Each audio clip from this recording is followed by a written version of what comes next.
afternoon. So much for power nap. Okay, study time.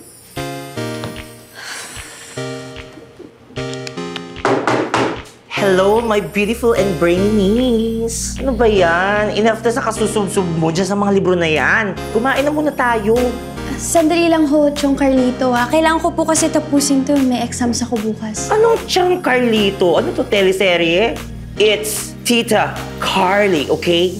Hoy, tigilin mo nga yan. Kumain ka muna. Ang daming batang tamad mag-aral. Tapos ikaw, ang hirap mo namang tanggalin yung mukha mo sa libro. Valedictorian ka na. Consistent top 1 ka pa. Abang gusto mo. Chong Carlito.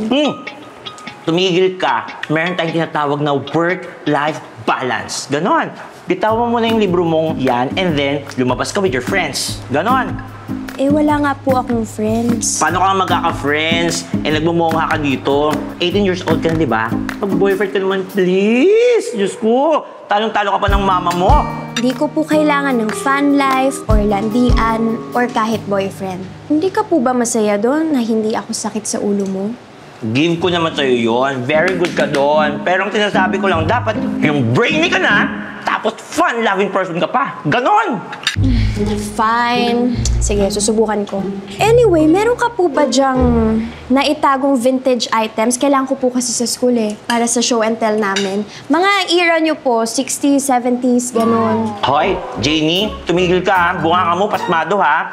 1985 ako pinanganak, hindi ako 60s. Ay. Kakaloka ka. Sorry po, mukha po kasi kayong 50s. Ay, balutin kita, nagigigil ako sa'yo.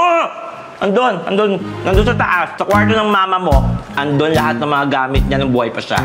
Sige po, mamaya, magkakalikal ako doon.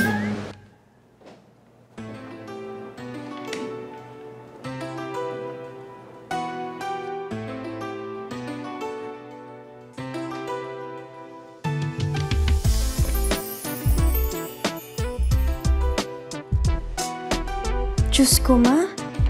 Daig mo pang mga K-pop fans ngayon, ha?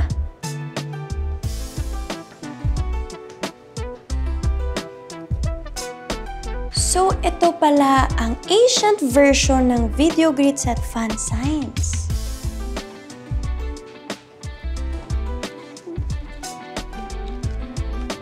Ano yun?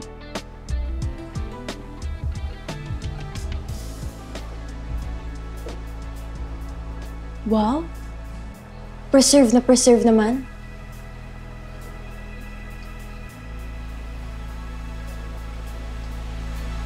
Gwapo mo ah.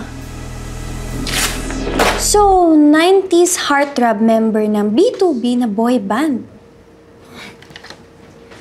May boy band na pala dati. Binaril siya habang nagpa-perform. OMG! Ang gory! Sayang na wala ka agad. Bago pa talagang sumikat at mag-boom yung career mo. Ay,